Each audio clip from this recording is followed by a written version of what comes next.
Have you ever wondered why some people seem to struggle financially no matter how hard they work, while others build wealth almost effortlessly? The answer might be closer than you think.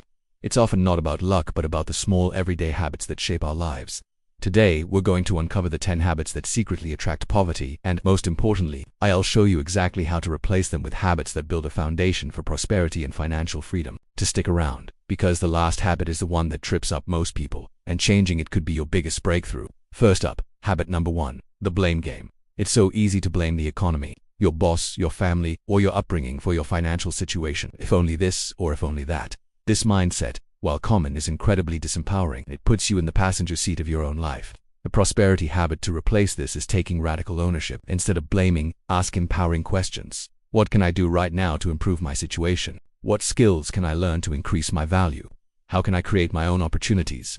When you take 100% responsibility for your finances, you reclaim your power to change them.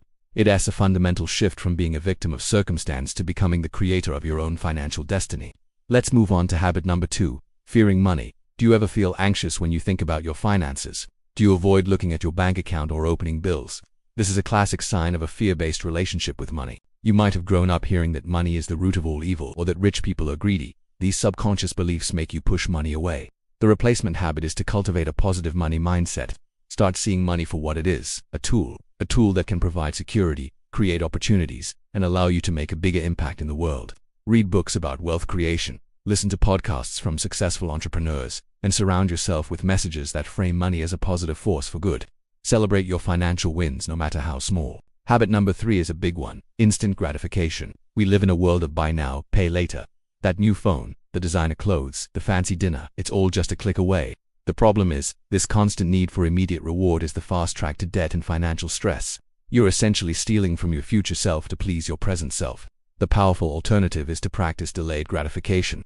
This doesn't mean you can never have nice things. It means you plan for them, you save for them, you make conscious decisions. Before making a non-essential purchase, implement a 24-hour rule.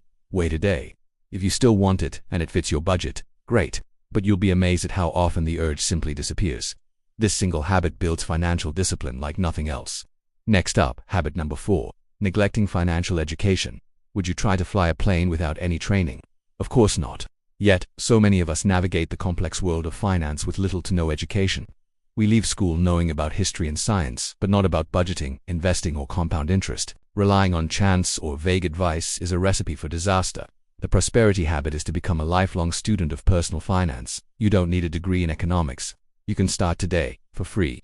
Watch YouTube videos like this one, read blogs, listen to podcasts, or pick up a classic book on personal finance. Dedicate just 15 minutes a day to learning about money. Over time, that knowledge will compound just like your investments, giving you the confidence to make smart financial decisions. Habit number 5 is something many of us do without even realizing it, complaining without taking action. Gas prices are too high, my rent is ridiculous, I don't get paid enough. We vent to friends, family, and social media.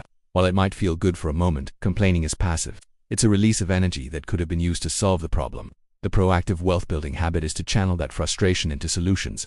Instead of complaining about gas prices, could you explore carpooling, public transport, or optimizing your errands? Instead of complaining about your salary, could you document your achievements and prepare a case for a raise, or look for a higher-paying job? Turn every complaint into a question, what can I do about this? That's where real change begins. Now for habit number 6, surrounding yourself with financial negativity. You've heard the saying, you are the average of the 5 people you spend the most time with. This is especially true when it comes to your finances. If your circle is constantly complaining about being broke, making fun of your attempts to save, or encouraging impulsive spending, it's incredibly difficult to get ahead. You're swimming against the current. The prosperity habit is to consciously curate your circle. Seek out friends, mentors, or online communities that are positive, ambitious, and financially savvy.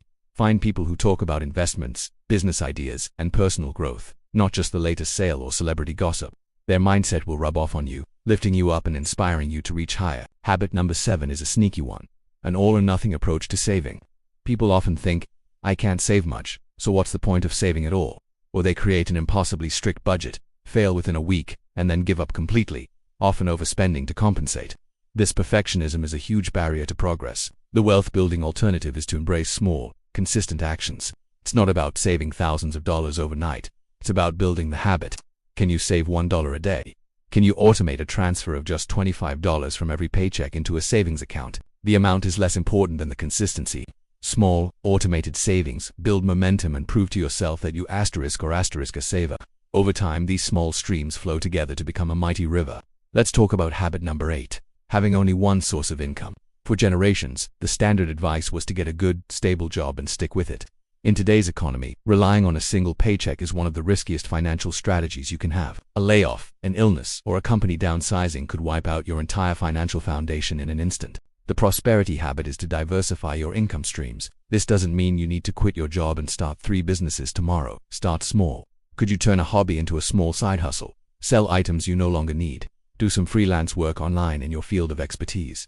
Even an extra few $100s a month creates a significant safety net and reduces your dependency on a single employer. Habit number 9 is the silent wealth killer, lifestyle inflation. This is what happens when you get a raise or a bonus, and instead of saving or investing the extra money, your spending immediately rises to meet it. You buy a more expensive car, move to a bigger apartment, and start eating at fancier restaurants. Before you know it, you're living paycheck to paycheck again, just at a higher income level. You're running faster on the hamster wheel but not actually getting anywhere. The key to building real wealth is to control lifestyle inflation. When you get a raise, the first thing you should do is decide to save or invest at least half of that increase. Celebrate with a nice dinner, sure, but then put the rest to work for your future self. This is how you create a gap between what you earn and what you spend, and that gap is where wealth is built. And finally, we've arrived at habit number 10, the one that holds so many people back, valuing things over experiences and freedom. The poverty mindset is obsessed with the appearance of wealth, the luxury car, the designer watch, the big house. It's about showing other people that you've made it. But often, this focus on material possessions comes at the cost of true freedom. You become a slave to the payments, trapped in a job you dislike just to maintain a certain image. The ultimate prosperity habit is to redefine wealth. True wealth isn't about the stuff you own. It's about having options. It's the freedom to choose how you spend your time, to travel, to pursue work you love, to spend quality time with your family, and to weather any financial storm without panic. When you start prioritizing freedom and experiences over things, your spending decisions change automatically. You start investing in assets that create freedom, not liabilities that steal it. So there you have it, 10 habits that attract poverty and 10 powerful replacements that build a life of prosperity. Remember, it's not about making a dozen drastic changes overnight. Pick one, just one of these habits that resonated with you the most. Work on replacing it for the next 30 days. The journey to financial freedom is a marathon, not a sprint, and it starts with a single, conscious step in the right direction. You have the power to change your financial future, and it begins today. Thanks so much for watching. If you found this video helpful, please give it a thumbs up, and don't forget to subscribe for more content that will help you build a life of abundance. Let me know in the comments which habit you're going to work on first. I'd love to hear from you. See you in the next video.